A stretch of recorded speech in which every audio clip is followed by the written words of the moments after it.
Ya, matahari muncul maka yang keluar hormon jenis simpatik. Ya, ketika matahari tenggelam maka di situ disuruh istirahat sama Allah. Istirahat sama Allah. Allah suruh istirahat malam. Jadi malam bukan waktu yang tepat untuk makan.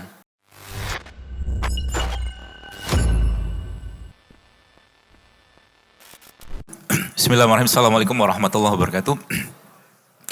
Alhamdulillah wassalatu wassalamu ala rasulillah wa ala alihi wa sahbihi wa mawala. Asyhadu an la ilaha illallah wahdahu la syarika lahu wa asyhadu anna Muhammadan abduhu wa rasuluhu nabiyya ba'da. Allahumma shalli ala Muhammad wa ala ali Muhammad.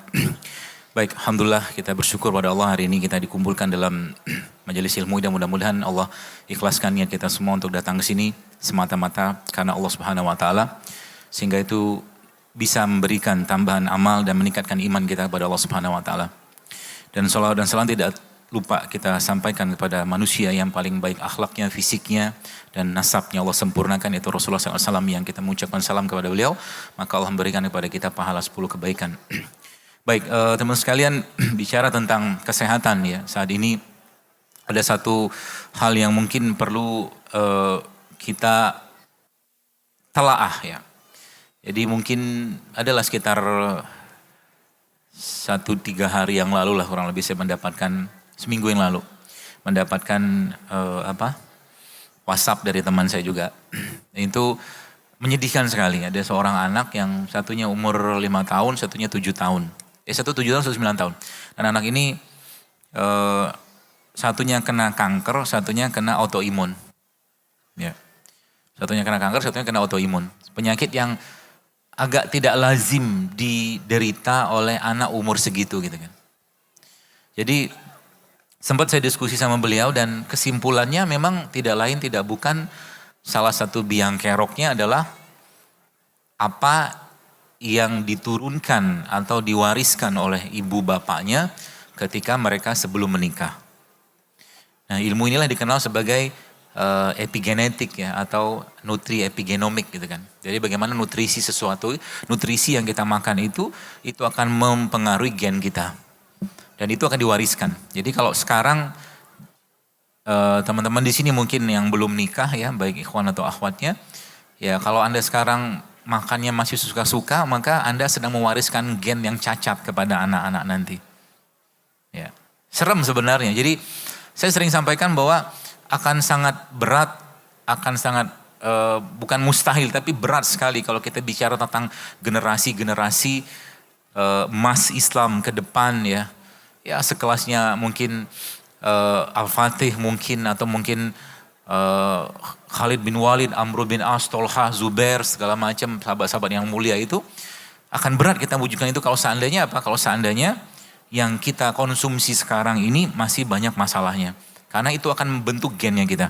Dan kalau sudah bicara tentang pada ranah itu maka otomatis ujung-ujungnya juga balik kepada keimanan. Banyak orang sekarang nggak kuat untuk melakukan amal ibadah itu sebagaimana para salafus saleh mengerjakan zaman dulu. Ya, baca Quran 1 lembar sudah ngantuk. Betul? Betul nggak?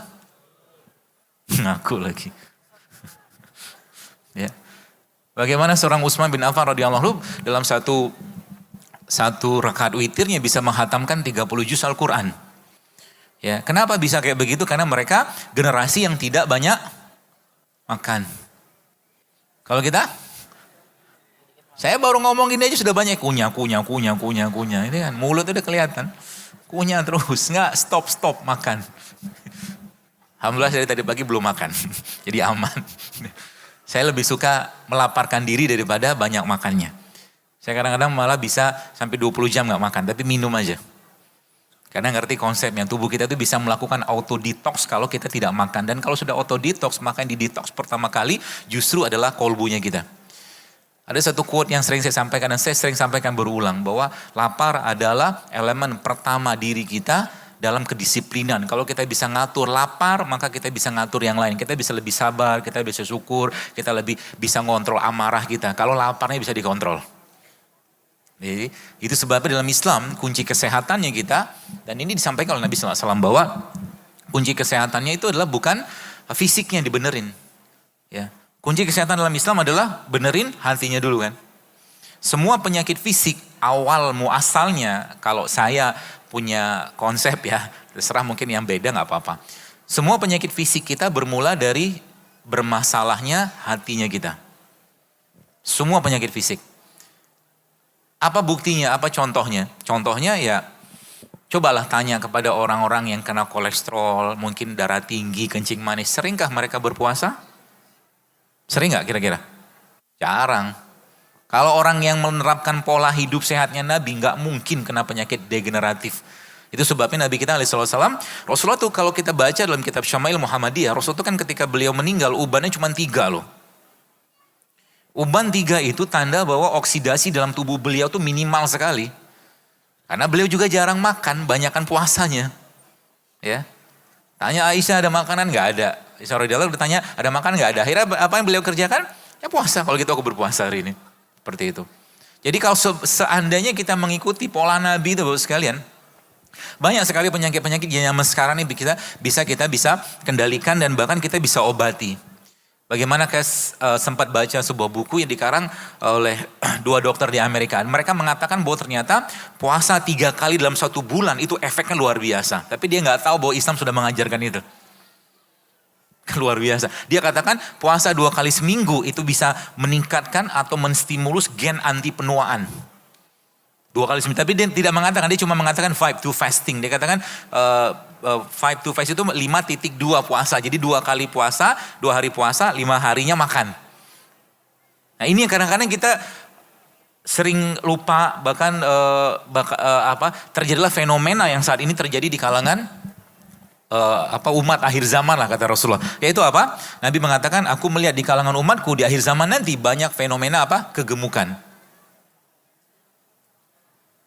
Jangan ditutup-tutupin lah perutnya gitu. Judulnya cinta Nabi kan. Qul in kuntum tuhibbunallah gitu kan. Nabinya gak banyak makan, kita banyak makan.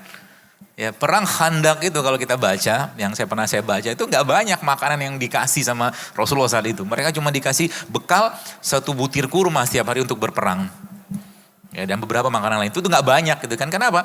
Karena memang ketika orang berpuasa, exercise saat berpuasa itu efeknya luar biasa. Bisa memboost up growth hormone berapa kali lipat gitu kan.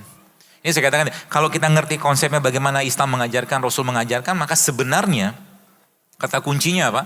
Kalau seandainya kita mengikuti benar-benar bagaimana sholatnya Nabi, bagaimana puasa Nabi, bagaimana keseharian Nabi, maka mustahil umat Islam ini menjadi umat yang sakit-sakitan.